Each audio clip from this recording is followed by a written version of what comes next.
안녕하세요. 당신 곁에 다정한 법률 파트너 오늘도 유원입니다. 변호사님들 상담을 하다 보면 참 안타까운 사연들이 많습니다. 부모님을 보내드린 슬픔이 채 가시기도 전에 형제들끼리 얼굴을 붉히거나 빚 때문에 사무실을 찾아오시는 분들이 정말 많습니다. 맞아요. 장례식장에서는 다 같이 울면서 우리 우애 있게 지내자라고 하다가도 장례 끝나고 현실적인 행정 절차 앞에 서면 이게 맞나 싶고 막막해지는 거죠. 상속은 시간과의 싸움이기도 해요. 정해진 기한 내에 처리하지 않으면 세금 폭탄을 맞거나 평생 갚지도 못할 빚을 떠안기도 하거든요. 그래서 오늘은 저희 유원이 작정하고 정리했습니다. 임종 직후부터 마지막 정상까지 가족분들이 반드시 겪게 될 모든 과정과 그 과정에서 살아남는 전략. 오늘 영상은 최소 3번은 보셔야 됩니다. 지금 바로 저장하시고 가족 단톡방에 링크부터 공유하고 시작해 주세요. 부모님이 숨을 거두시는 그 짧은 순간에 정말 많이들 당황해 하시고 그리고 머릿속이 하얘지십니다. 이때 어디에 먼저 전화를 해야 하느냐가 향후 미래를 결정을 하게 됩니다. 만약 부모님이 아주 조금이라도 숨이 붙어 계시다면 먼저 119에 전화를 해야 합니다. 그런데 여기서 중요한 팁 하나 드릴게요.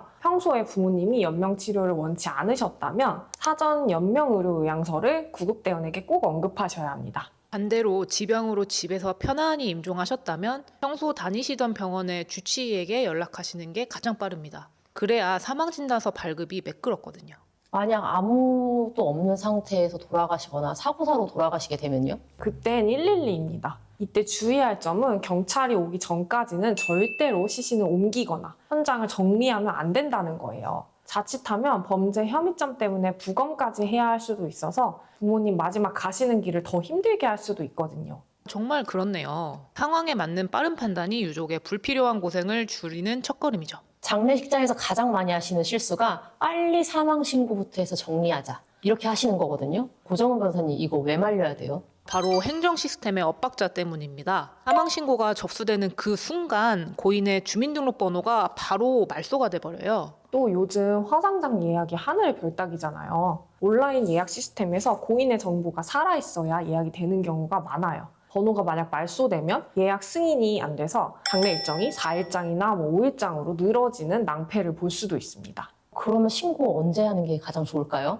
장례를 다 마치고 한 달 이내면 충분합니다. 대신 장례 기간에는 사망진단서를 최소 10부에서 20부 정도 넉넉히 떼어주세요. 나중에 보험사나 은행, 통신사 등등 쓸 데가 정말 많거든요. 네, 맞아요. 만약 나중에 한 부 모자라서 다시 또 병원 가려면 그것도 일이죠. 변호사님 말씀처럼 서류부터 제대로 챙기는 게 중요합니다. 이제 재산을 파악할 시간입니다. 안심상속 원스톱 서비스 이거 이제 많이들 아시죠? 정부 24나 주민센터에서 신청하면 예금이나 대출이나 부동산이 리스트로 쭉 나옵니다. 하지만 여기서 유언이 드리는 진짜 핵심 조언은 이 리스트가 전부가 아니라는 점입니다. 무엇을 유의해야 될까요? 제가 예전에 릴스로 소개를 해드렸었는데 많은 분들이 관심을 가져주셨죠. 상속 1순위 작업으로 사망신고 전 꼭 해야 하는 서비스로 소개를 시켜드렸는데 무려 11만 명의 분들께서 호응을 해주셨었어요. 최시라 변호사님이 말씀하신 내용 중 유의해야 할 부분 제가 이어서 설명을 해드릴게요. 100% 이 서비스만 믿으면 큰 코 다친다는 건데요. 제가 맡았던 사례 중에는 이런 분이 있었어요. 리스트에는 빚이 하나도 없어서 안심하고 상속을 받았는데 나중에 알고 보니까 아버지가 친구분 보증을 서주셨거나 사채를 쓰셨던 거죠.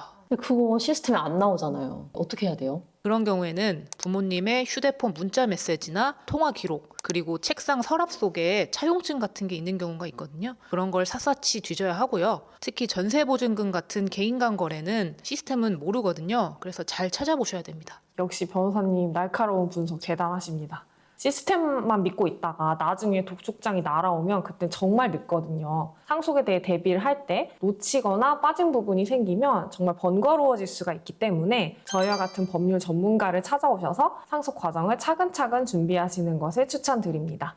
자, 이번 영상의 가장 중요한 대목입니다. 병원비 내야 되니까 아버지 카드에서 좀 인출하자. 그리고 장례비 결제해야 되니까 예금 좀 찾자. 이거 해도 되나요, 변호사님들? 절대로 안 됩니다. 이게 왜 무섭냐면요. 만약 나중에 빚이 더 많다는 걸 알게 돼서 상속 포기를 하고 싶을 수가 있잖아요. 그런데 이미 고인의 돈을 인출해서 쓰면 법은 이렇게 생각하는 거예요. 당신은 상속을 다 받기로 동의했군요. 이거를 법정 단순 승인이라고 해요. 제가 겪은 안타까운 사건 중에 하나는 아버님 병원비 500만 원을 인출했다가 아버님이 숨겨둔 빚 5억 원을 고스란히 떠안게 된 분이 계셨어요. 500만 원 때문에 5억 원의 채무를 지게 된 거죠.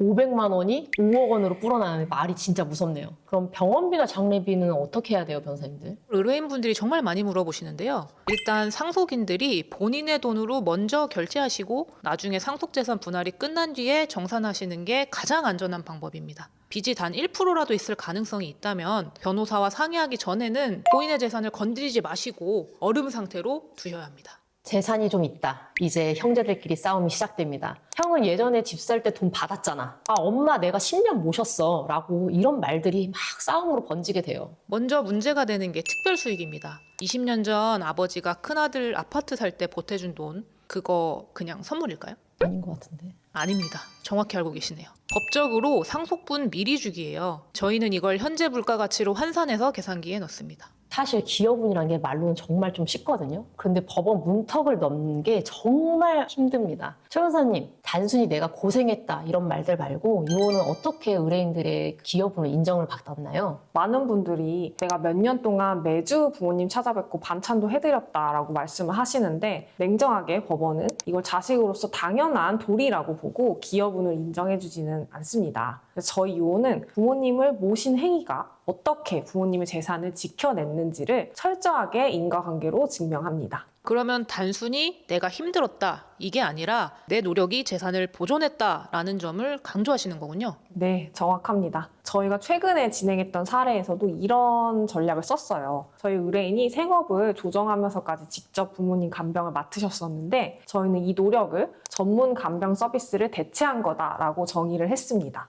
그래서 첫 번째로는 비용 보전을 입증을 했습니다. 의뢰인이 직접 간병을 하지 않았다면 지출되었을 요양시설비나 간병인 고용비 같은 걸 산출을 해서 결과적으로 상속재산이 축소되는 것을 막았다라는 점을 논리적으로 풀어냈습니다. 또 둘째는 특별한 부양의 기록입니다. 단순히 부모님을 자주 뵈었다 이게 아니고 부모님의 투병 상태에 따라서 의뢰인이 어떤 구체적인 조치를 했는지 또 병원을 동행하고 투약 관리한 기록 같은 걸 시계열로 정리를 해서 통상적인 수준을 넘어서는 헌신이다라는 걸 시각화했죠. 또 세 번째로는 경제적 희생의 증거입니다. 의뢰인이 부모님을 위해서 자신의 커리어나 경제활동을 얼마나 양보했는지 그 기회비용을 데이터로 정리해서 제시하면서 재판부를 설득했습니다. 맞습니다. 결국 의뢰인의 눈물과 땀을 판사님이 읽을 수 있는 객관적인 데이터로 저희가 번역해드린 거나 마찬가지죠. 네, 법원은 결국에는 감정이 아니라 증거를 보니까요. 얼마나 효자인가라는 것을 묻는 게 아니고 이 상속인의 기여가 재산 형성과 유지에 얼마나 실질적인 역할을 했는지를 증명해내는 것이 저희가 기여분 재판에서 이기는 방식입니다.